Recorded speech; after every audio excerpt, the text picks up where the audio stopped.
yang sakit diabetes atau gula darah tinggi itu persepsinya apa sih?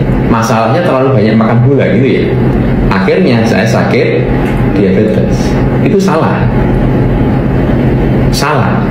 Diabetes itu terjadi memang akhirnya gula tinggi, tetapi terjadinya diabetes dipicu bukan karena kadar gula yang tinggi, bukan, karena tubuh gagal mengolah lemak menjadi asam lemak.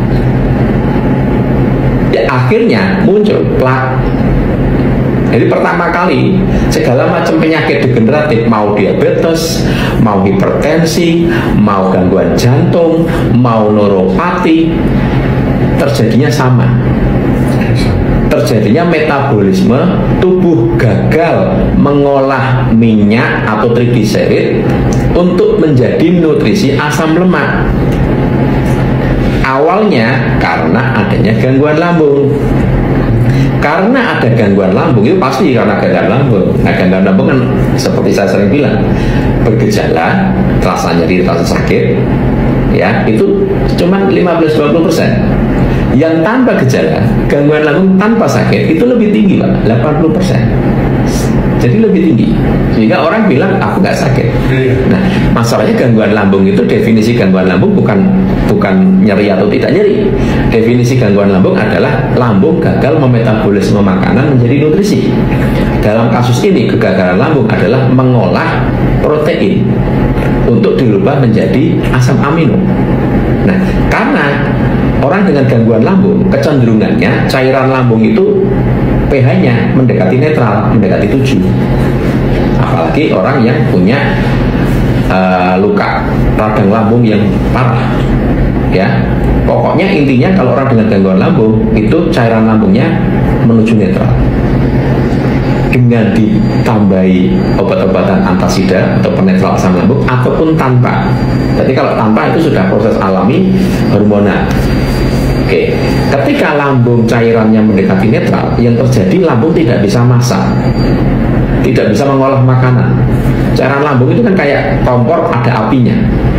Kalau apinya kecil, dia kan masaknya lama, tuh, Pak. Nah, kalau hanya karbohidrat masih mending. Misalnya makan 100% karbohidrat masuk, itu yang diproses 50% untuk dikirim ke peredaran darah. Yang 50% buang ke feses. Yang sulit itu protein, Pak. Ketika cairan lambungnya netral, mendekati netral, protein sulit diproses, sehingga paling 25%, yang 75% dibuang. Ya, ini istilahnya angka-angka untuk memudahkan saja. Nah, padahal minyak lemak itu tidak diproses di lambung. Lambung tidak bisa mengolah minyak lemak.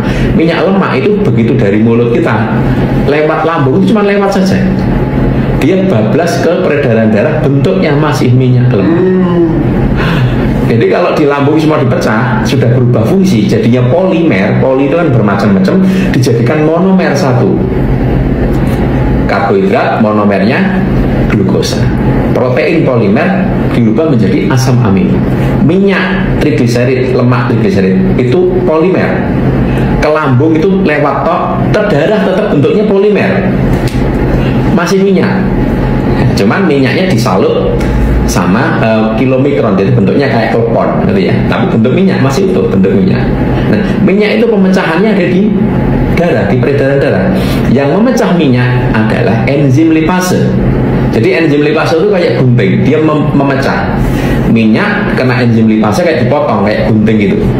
Jadi dua, gliserol sama asam lemak. Gliserol dikirim ke liver, ke hati. Asam lemak itu makanan sel. Nah, enzim lipase dari mana? Enzim lipase itu didapat dari asam amino. Asam amino didapat dari protein. Nah, orang dengan gangguan lambung kan sulit mengolah protein, sehingga asam amino yang naik ke darah nggak banyak. Ingat betul ya, 25%, sisanya kebuang ke feses. Nah, suatu saat minyak lemaknya banyak, stok enzim lipasenya habis. Yang proteinnya kan sedikit. Jadi enzim lipasenya habis, minyak lemaknya masih banyak. Singkat kata, minyak lemak ini jadi plak. Nah, plak ini yang bikin orang gangguan jantung karena ada penyumbatan, stroke karena ada penyumbatan, neuropati karena ada penyumbatan plak. Diabetes itu yang sama. Minyak lemak ini menutupi reseptor sel. Jadi sel tidak bisa makan glukosa, makan asam lemak tanpa ada perintah dari insulin. Tidak bisa. Memang sunatullahnya gitu. Jadi walaupun banyak makanan, tapi kalau insulinnya tidak ngasih tahu ke sel, sel nggak bisa makan. Ngasih tahu nih, ibarat kata kayak ketuk pintu, dok sel di luar ada makanan, nah baru selnya buka pintu diambil. Tapi kalau tanpa ada perintah tidak bisa. Nah, ketika pintu sel tadi, reseptor selnya tadi pintunya ya, itu ketutup minyak lemak, maka sel nggak denger, selnya budek, maka terjadilah resistensi insulin. Yang tadinya butuh cuma 1, karena tebel butuh 2 insulin, tambah tebel lagi butuh 5 insulin, tambah tebel lagi butuh 10 insulin baru bisa buka. Nah, nek tambah bukanya harus insulinnya banyak, yang berat organ apa? Pankreas. Akhirnya ketika dibutuhkan 20 insulin, pankreasnya cuma mampu bikin 18, karena kan tebel minyaknya, tambah tebel. Orang kan makan terus, akhirnya apa yang terjadi? Gula naik. Oh, kamu gula darah nih, kadar gulamu naik. Jadi sebenarnya orang diabetes itu kadar gula naik karena apa? Pertanyaannya, karena nggak bisa dimakan sama sel. Kenapa nggak bisa dimakan sel? Karena ada minyak plak menyumbat pintu reseptor. Pertanyaannya, diabetes terjadi karena apa sekarang? Karena ada minyak plak yang menyumbat reseptor sehingga gula tidak bisa dimakan sel. Lah kok nyalahin gula? Pertanyaan saya. Akhirnya pemahaman yang keliru, pengobatannya ya keliru. Pengobatan selama ini fokusnya kemana? Pertanyaan saya. Pankreas, insulin, pankreas, insulin, bener nggak? Pankreasnya nggak bisa menghasilkan insulin, pankreas dikasih pemacu, dipicu, dipaksa, akhirnya menghasilkan insulin lagi, betul kan? Ya, tetapi kan hanya berapa tahun saja, masing-masing orang memang beda, bisa lama juga, tapi endingnya pankreas yang dipaksa. Ada titik bahwa pankreas itu sudah tidak mampu lagi nanti. Akhirnya ketika minum obat, pankreas sudah nggak ngefek. Titik itu akan datang. Kapan? Ya tidak tahu. Kenapa? Plaknya tambah tebel, minyak lemaknya nggak dibenerin, lambungnya nggak dibenerin. Akhirnya insulin walaupun sudah dikasih obat-obatan, akhirnya pankreasnya juga off lagi. Akhirnya dibilang, oh pankreasmu mati. Nek pankreas mati, akhirnya apa? Masuk cairan dari luar. Bisa buka lagi, tapi dosisnya tambah naik. Sekarang pertanyaan saya kembali, orang diabetes karena glukosa atau karena minyak lemak masalahnya, dasarnya?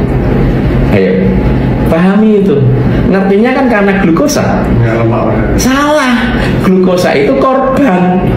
Apakah karena pankreas? Salah, pankreas juga korban. Nah, kalau mengobatinya salah paham, bisa sembuh nggak? Ya nggak bisa, wong salah diobati, sing diobati pankreas, bukan diobati, nih, dipaksa, dipicu, digantikan. Ya nggak bisa. Mulanya kalau pengobatannya nggak tepat harus minum obat seumur hidup. Akhirnya bahwa diabetes tidak bisa sembuh.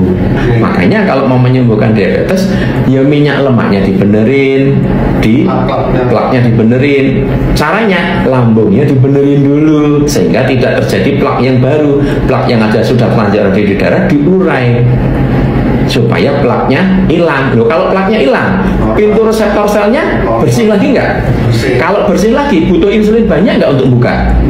Nggak butuh. Akhirnya pankreas nanti juga dibenerin. Pankreas akhirnya hidup lagi. Dia ringan karena cuma untuk buka insulin cuma butuh satu, happy pankreasnya. Nah, itulah pengobatan diabetes yang betul itu dari situ. Paham ya? Untuk keperluan konsultasi, silahkan bergabung di grup Telegram yang ada di bio. Body Kalibrasi, terapi spesialis penyakit dalam dan saraf.